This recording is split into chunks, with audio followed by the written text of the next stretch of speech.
Smartphone যখন হাতের মুঠোয়, গুনাহ করা আমাদের জন্য একেবারেই সহজ। আজ আমরা জানবো এই স্মার্টফোনের ব্যবহার করে আমরা যে গোপন গুনাহ করছি সে গুনাহের ভয়াবহতা সম্পর্কে। আজ থেকে অনেক বছর আগে একজন বিশ্ববিখ্যাত মুহাদ্দিস আল্লামা ইবনুল জৌজি রহমতুল্লাহ আলাইহ তার একটি কিতাব উয়ুনুল হিকায়াতের মধ্যে একটি ঘটনা লিখেছেন। সে ঘটনাটা আপনাদেরকে শোনাবো এবং আমরা সবাই এই ঘটনা থেকে নিজেদের জীবনকে শুধরানোর চেষ্টা করব। একজন ব্যক্তি হজের মধ্যে গিয়ে কাবা শরীফের গিরাব ধরে শুধু একটি দোয়া করছিলেন, আল্লাহ তুমি আমাকে ঈমানের উপর অটল রাখো এবং আমাকে ঈমানের উপর মৃত্যু দান করো। যখন তিনি কাবা শরীফ থেকে একটু দূরে সরলেন, তাওয়াফ করতে লাগলেন, তখনই তিনি একই দোয়া করতে লাগলেন।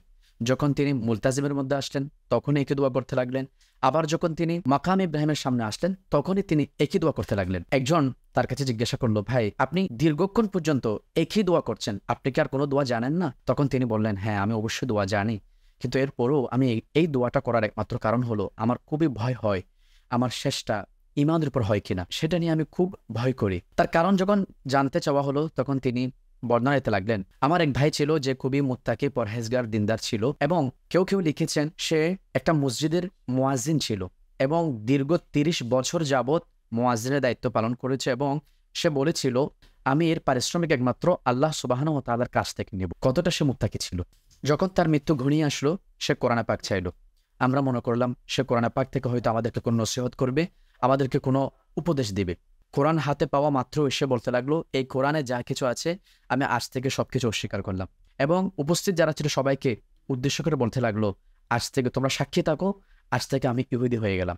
আমরা তাকে অনেক বোঝানোর চেষ্টা করলাম, কিন্তু সে বলল, তোমরা আমাকে বেশি বোঝানোর চেষ্টা করিও না, আমি যেটাই বলছি সেটাই শেষ কথা। এই কোরআনে যা আছে সব অস্বীকার করলাম এবং আমি ইহুদি হয়ে গেলাম। এর উপরে তার মৃত্যু হলো। তখন তার ভাইয়ের কাছে যখন জানতে চাওয়া হলো তার এই অপমৃত্যুর কারণ কি, তখন তার ভাই জানালো, আমার ভাই যদিও বা মুত্তাকি ছিল, পরহেজগার ছিল, দিনদার ছিল, কিন্তু সে গোপনে গুনাহের মধ্যে লিপ্ত থাকতো। অর্থাৎ সে যে মসজিদে মুয়াজ্জিনের দায়িত্ব পালন করত, সে মসজিদের ছাদে উঠলেই তার নিচে ঘর, সে ঘরের মধ্যে মহিলাদের চলাফেরা ছিল, সে সেগুলো খুবই সহজে দেখতে পেত এবং সে তাদেরকে লুকিয়ে লুকিয়ে দেখতো। এমনকি স্বাভাবিকভাবে মহিলারা যখন ঘরে থাকে তখন তারা তাদের পর্দার তেমন একটা যত্ন নেন না, আর সেই সুযোগে সে তাদেরকে দেখতো এবং এমনকি যখন তারা গোসল করত বা এই ধরনের নগ্ন দৃশ্যগুলো সে সবসময় দেখে সেখান থেকে তৃপ্ত হতো এবং এই গোপন গুনাহের কারণে এক পর্যায়ে তাকে অপমৃত্যুর দিকে ঠেলে দিল এবং তার মৃত্যুটা ইসলামের উপর হয় নাই, একজন ইহুদি হয়ে সে দুনিয়া থেকে গেল। এটা বড় আফসোসের ব্যাপার।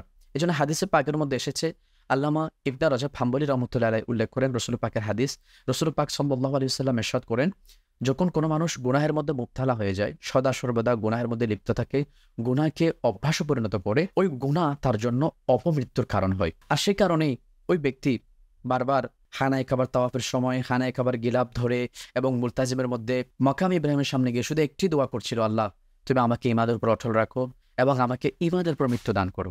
এখন গুনাহ করার জন্য ছাদে ওঠার প্রয়োজন হয় না। আমাদের হাতে যদি স্মার্টফোন থাকে কিংবা ল্যাপটপ যদি থাকে, আমরা খুবই সহজে সে গোপন গুনাহের মধ্যে আমরা হারিয়ে যেতে পারি।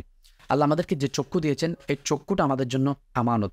এই আমানতকে আমাদের হেফাজত করতে হবে, সংরক্ষণ করতে হবে। সেজন্য আমাদের মনে রাখতে হবে, রাসূল পাক সাল্লাল্লাহু আলাইহি ওয়াসাল্লাম আমাদেরকে বলেছেন, জিনাল আইনিন নাজর, চোখের জেনা হলো দেখা। আমরা যে এই চক্ষু দিয়ে দেখি এবং এই দেখার মাধ্যমে আমাদের অন্তরের মধ্যে বিভিন্ন ধরনের ক্ষুধারণা আমরা লালন করি, এগুলি সবই জিনার অন্তর্ভুক্ত। এজন্য আল্লাহ সুবহানাহু ওয়া তাআলা কোরআন পাকের মধ্যে মুমিন এবং মুমিনাত উভয়কে খেতাব করে বলেছেন, তোমরা তোমাদের চক্ষুকে অবনত করো। যেমন আল্লাহ সুবহানাহু ওয়া তাআলা মুমিনদেরকে উদ্দেশ্য করে বলেছেন, কুল্লিল মুমিনিনা ইয়াগুদ্দু মিন আবসারিহিম, ইয়া রাসূলুল্লাহ আপনি আপনার উম্মতদেরকে অর্থাৎ মুমিনদেরকে বলে দিন তারা যেন তাদের চক্ষুকে অবনত রাখে। অন্যদিকে মুমিনাতদেরকে বলা হয়েছে, কুল্লিল মুমিনাতি ইয়াগুদ্দুনা মিন আবসারিহিন্না, আপনার উম্মতের সে সমস্ত মুমিনা নারীদেরকে বলে দিন তারা যেন তাদের চক্ষুকে অবনত রাখে।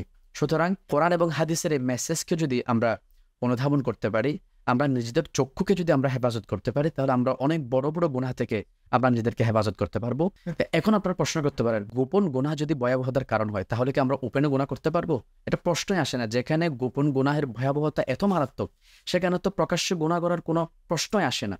সুতরাং আমরা গুনাহ থেকে নিজেরা বাঁচার চেষ্টা করি এবং আমাদের পরিবার পরিজন আত্মীয় স্বজনকেও আমরা এই গুনাহ থেকে বাঁচানোর চেষ্টা করি। এই গুনাহ থেকে বাঁচার সবচেয়ে একটা সহজ টেকনিক হলো, নিজেকে কখনো একা রাখার চেষ্টা করবেন না। পরিবারের সাথে থাকার চেষ্টা করেন, বন্ধু বান্ধবের সাথে থাকার চেষ্টা করেন, এমন বন্ধুদের সাথে নিজেকে রাখার চেষ্টা করেন যে বন্ধুরা পরহেজগার, দিনদার, আপনাকে নামাজের দিকে ডাকে এবং আপনাকে সবসময় কোনো কাজের মধ্যে রাখার চেষ্টা করে, অর্থাৎ আপনাকে ভালো পরামর্শ দেয়। এটাই আল্লাহ সুবহানাহু ওয়া তাআলা বলেছেন, ইয়ামুরুনা বিল মারুফি ওয়া ইয়ানহাউনা আনিল মুনকার। সুতরাং ব্যস্ত থাকুন, কাজ করুন, নিজেকে সবসময় আল্লাহ এবং আল্লাহর রসুলের ধ্যানের মধ্যে মগ্ন রাখার চেষ্টা করুন।